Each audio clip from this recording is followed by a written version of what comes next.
Hi, I'm Heartless Twyla, aka Twyla Sampaco, and I'll be reading my first book, Technicolor Nightmare, a manic pixie film photography memoir. This book is very long, so I'll be skimming through the pages and reading pieces intermittently. We'll provide a link to download the PDF ebook in the chat after the reading. Actually, I think AB actually already put the link in there. Content warnings are mental illness, trauma, drug use, and falling in love with a stripper. Introduction. This book is not a success story, and it is not a confessional. It's a whispered secret, a hypothetical question I'm asking for a friend about a terribly dark and confusing part of my life. I'm not prepared to tell these stories in my outdoor voice, on plain white paper, in solid black text. I'm not ready to say, world, here's my shame, here's the truth, and here's what I did about it, but I had to say something, so I made this. Technicolor Nightmare is a compilation of bad dreams, old blog posts, unsent love letters, and fantabulous bullshit written and shot on film in the lost years of my 20s. I edited it together during the COVID-19 pandemic lockdowns, where I found myself falling into familiarly unstable territory as I reached my mid-30s. To honor my younger incarnation's perspectives and survival journey, I kept her words mostly untouched. I don't know where sleeping ends. Everywhere is just people who are like each other, people who are dreams, people who fell out of dreams, except I suspect they might be real. Real and not real and possibly real people turn into each other, start dating each other, talk shit about each other, don't know each other. I can't keep track. I see old faces and the new ones. They're the same people, I swear, remixed, defrosted, embellished. I'm so tired. They've gone down in quality, the apparitions, all of us faded, edges cracking, polite smiles and pursed lips. We're all so tired.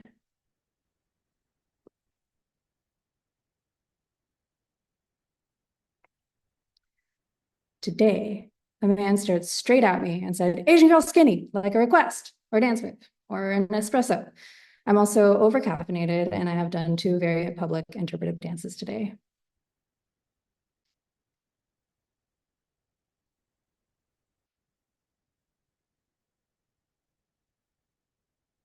Face stakes.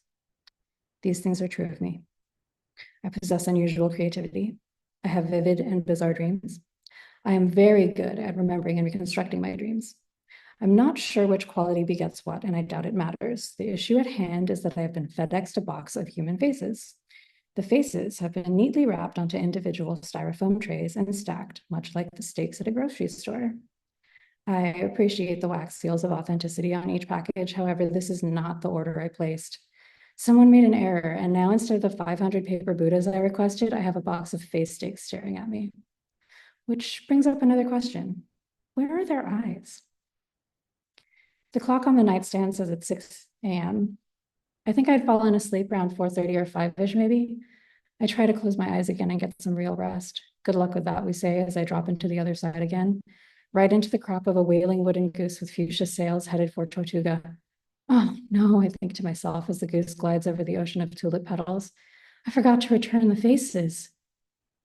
Why is sleeping so exhausting?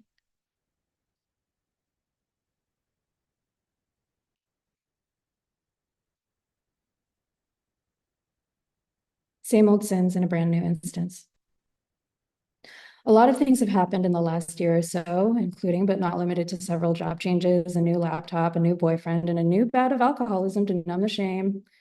Things that have stayed the same. The familiar feeling of, I don't want to be alone right now, but the boyfriend is asleep and I really don't think it's worth waking him just to sit in silence. Maybe I do want to be alone. I can't tell anymore. I'm so fucking high maintenance and crazy. If I were artistic and pompous, I'd go with tortured, but I don't know if it counts if there's nothing torturing me aside from my crippling insecurity and need for watery, windy things. I've been hiding from the world again while playing it cool when the boyfriend is around. Oh, yeah, things are fine. Everything's fine. Let's do fun stuff. Everything is okay. I think I need help. I need help very badly. But I'm lying to people about how horrible I feel and how hopeless it all looks. I'm skipping my shrink appointments and she has quit calling me. Ah, well, fuck it all. No one cares, including me. I've given up and now I'm back to watching the fibers snap one at a time. Nothing will save me but myself, and I'm too fucking weak for it. When will I learn? Love will not save me. Lovers will not save me. Why the fuck should they? It's not part of the job description. And the only one who wanted to save me is gone because I didn't want him to, and I still don't. And yet I am affectionate and accept the nice things and stay together, possibly out of some fear of being alone. I'm hiding behind you and you don't even know it, just like I hid behind the others. And it's funny because I've been in this place quite a few times before, lying like this with my laptop like this, and you lying like that next to me, except before you is someone else. And after you, I know I'll see this again. I'll look up from my screen to an illuminated back, my supposed other half facing away while I type my frustrations instead of leaving. I will never change. I will always sit in the dark, waiting for you to figure out what I need when what I need is for me to do the right thing. Fuck this shit. I'm going to bed. And in the morning, I'll be better.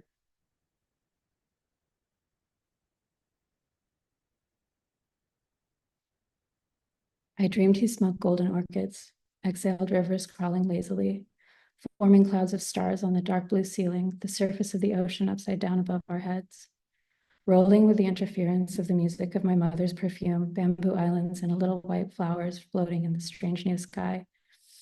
We named a lotus the sun, and I was the moon. His right eye held Jupiter. But despite the smoke, I could see another land and further stars.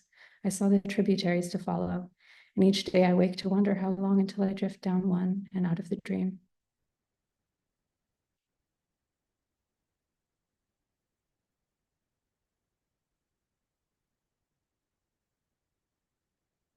Cherry cigarettes.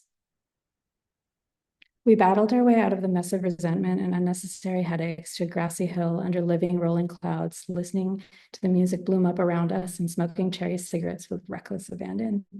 She said they tasted like freedom and handed me one. I coughed like a dork and had no regrets. The desert was cold and sparse, but filled with something electric and unshakable. I don't know how else to explain it. Dark magic, maybe, the end of the world, the death of time. Any such explanation would not be a surprise. She has two little girls and too many jobs and not nearly enough free time. I've been anxiously hiding under a rock.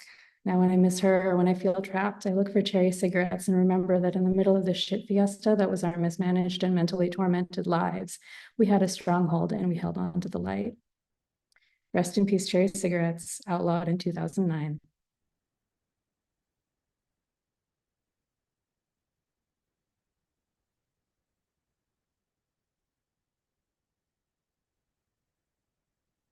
Madonna. I daydream of us dancing. We're on the walkway in the Denver airport wearing a series of scarves and pins from the gift shop, lip syncing and going for the gold. You're Devendra Banhart in a bustier eyeliner. I'm Madonna in a swim corset and no pants. We both have Nokia alarm clocks and jetpacks strapped to our backs as we make up choreography between swings of our good friend Johnny Walker. The cameraman is our good friend Dave or Don or Dan. We met him on the plane as I had the window seat and you had the aisle.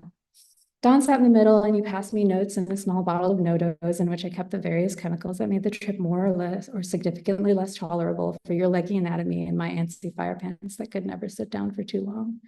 Medicine roulette was the game and we asked Dave if he wanted to play. There's 30% chance of Xanax and 20% chance of Ritalin. The rest is a surprise. I think there's a vitamin C in there too. He consents. What do you do for a living, Dan? You ask him. I make commercials. I'm about to make one for Nokia. So there we are in Denver, dancing and singing and air humping a cardboard cutout of Justin Timberlake to my mad guitar grooves. Dale says it's going to go viral for sure. Everyone will love it, and we'll probably have to write out the popularity with a whole series bigger than the Geico cavemen. This is the stuff that dreams are made of. As it turns out, Dave's really just a kid in art school who makes photocopies and brings coffee to people who make commercials for Nokia. And I'm actually just sitting in my bedroom listening to Madonna and missing you. You're really just a boy I've met maybe 20 times in my entire life, but we really are in love. We really did dance in Denver.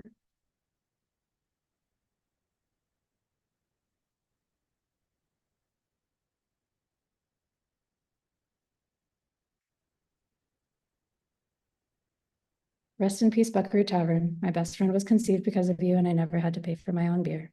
1938 to 2010. This is the last one I'll be reading. Fairy tales. Annie is the smartest, sweetest stripper, therapist, priestess you'll probably ever meet.